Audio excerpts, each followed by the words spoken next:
Are FIFA about to ruin the World Cup?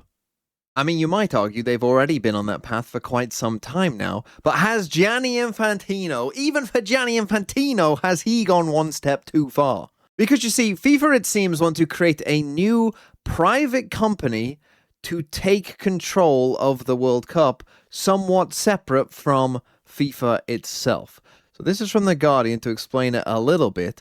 FIFA published a lengthy statement extolling the new venture to be known as FIFA Forward Enterprise, or FFE. The new body would sell all of FIFA's commercial rights across broadcast, sponsorship, ticketing, and licensing, and also take charge of operational delivery of FIFA tournaments.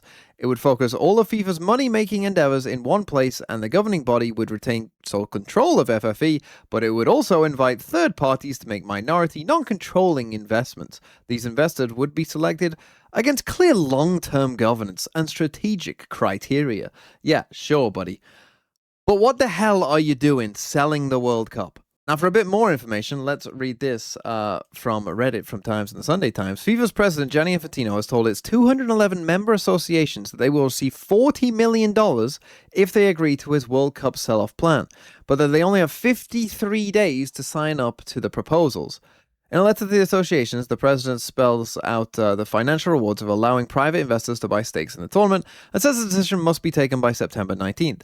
Infantino says the funding package will total $10 billion, and that will become available if associations sign up, but if they reject it, their earnings will only be $2.7 billion, almost 75% less. Sources opposed to the plan have told the Times it's pure bribery.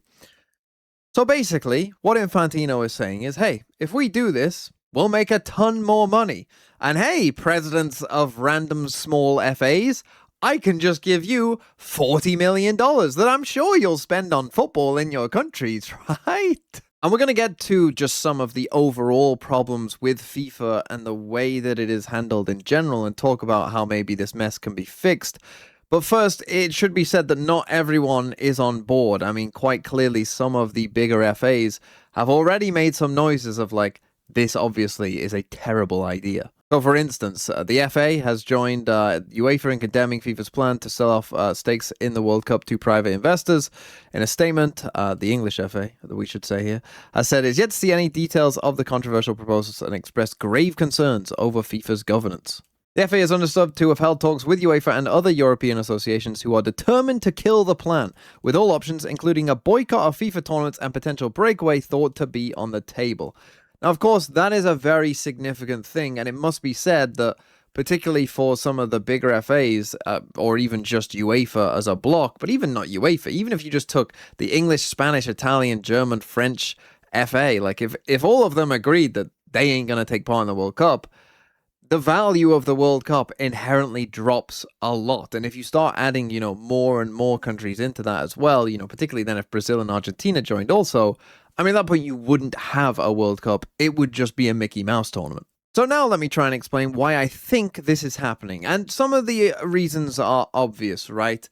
It's obviously to do with money, but I think specifically it's to do with Gianni Infantino's money. Because the thing is, I started Googling, like, what is Gianni Infantino's net worth? And most answers that you seem to get are between, 15, 20 million. Now, maybe it's a lot higher than that, but I think that this does explain what is really going on here, right? In the fact that if you think about Gianni Infantino and who he likes to spend time around, he likes to spend time around some of the richest people in the world, right? Like billionaires, people who, if his net worth is anything like what is reported here, by just Googling it, like, we're talking about people who earn or have more money, hundreds of times of his wealth, right? And if you just think, if you spent a bunch of time around people who had 100 times your worth, you probably would feel like you don't really fit in.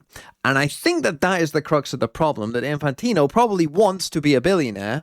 And whilst being the FIFA president, allows him to be very rich by most people's standards, it probably doesn't allow him to be a billionaire. And that this plan is basically a way for him to try and become one. Because if he puts it all into a private company and the World Cup makes 15 billion and he says, well, I've done a great job, so I deserve, 10% of that or 5% of that, very quickly, he's making hundreds of millions or billions from hosting the World Cup, right? And putting on the World Cup. And I think that that is really what this is probably about. Now, just in case you were thinking that maybe this isn't such an evil plan or whatever, it should also be known that FIFA wants to have the lead investor stake to be held by Joshua Kushner, the brother of Donald Trump's son-in-law, Jared. So if you were wondering, is there, maybe this is all above board, maybe that's a little bit of a clue. That's not going to be the case. And the thing is, Gianni Infantino is trying to abuse, as did Sepp Blatter in the past, but Infantino even more so. He's trying to abuse basically the gigantic structural issues that FIFA have. And this is the reason that FIFA is so corrupt, by the way. If you've ever wondered, why is FIFA so corrupt? It's because of the way that it's run. Okay, because you have a thing called the FIFA Congress, and this is basically the thing that, when they vote on big decisions, right? Like who the president's going to be, where World Cups are, all that kind of thing. And the problem is, each of the 211 members of FIFA has one vote. This is the major issue with FIFA, and this is why it is so corrupt, right? Because you have obviously poorer nations or very, very tiny nations. They have the same voting power as Brazil or England or Germany or, nations where football is, basically a religion. St. Kitts and Nevis or, wherever it might be, have the same voting power. And so therefore it's very easy to straight up bribe those people because like Infantino's saying, hey, I can just give you 40 million if you agree to this. You can just get 40 million straight up. Are they going to, even if you do spend half of that, on developing football, that's still 20 million for you. And you can say, well, look, we did build all these pitches and stuff and it just happened to cost 40 million. That was all the money. Definitely don't look at my bank account. And of course, we know that, this is how it works. This is how FIFA works. It's all just backhand, shady deals behind the scenes, shaking hands with everyone. Because it's possible to do that, because all you have to do is find the smallest or poorest, or most corrupt FA presidents and just say, yeah, I'll just pay you for the vote. So I am sure, like most people, am hoping that, some of the bigger FAs or UEFA in general just decide to just break away and just say it's not happening. I mean, there has been disputes before. I mean, the home nations, the British Isles, didn't take part in the first couple World Cups because they were having a dispute with FIFA and they didn't even really recognize the tournament, so they just didn't participate in it. So it has happened before somewhat in the very, very distant past, but I think we're just reaching a breaking point where it's like, this simply cannot go on. We kind of saw that happen with Blatter, and then somehow we ended up in an even worse position with Infantino. And so now my hope is that UEFA or the big FAs decide to boycott the World Cup. Don't go to it. It'll be a Mickey Mouse. No one will be happy. People will obviously not watch it as much if all of the big teams aren't playing in it. And that's the power that they have right now, is that they simply can reject these things and hopefully make football a better place. But even if that is the case, what we really need is gigantic FIFA reform, because this cannot go on. You can change the person at the top, but they're just going to do the same thing, right? It doesn't matter if you get rid of Infantino, as we saw with Blatter. The person at the top is probably just going to be corrupt because the system allows for it to be corrupt and there's no reason not to. So how can you fix it? Well, we clearly need to change something about, different places, these tiny little nations having seemingly quite a lot of power, even if not that many people are even interested in football where they're from. It's not that we don't want to grow the game in those areas, but clearly there is a problem. I think the first solution to this is basically just by working out a percentage that each country needs, right? Based on how big the country is, how big the football is, how big it potentially could be, and basically devising some sort of formula that however much money FIFA makes, you get that percentage of it, right? And there is no, I can give everyone 40 million, which obviously matters a lot more for smaller nations than it does, for the English FA.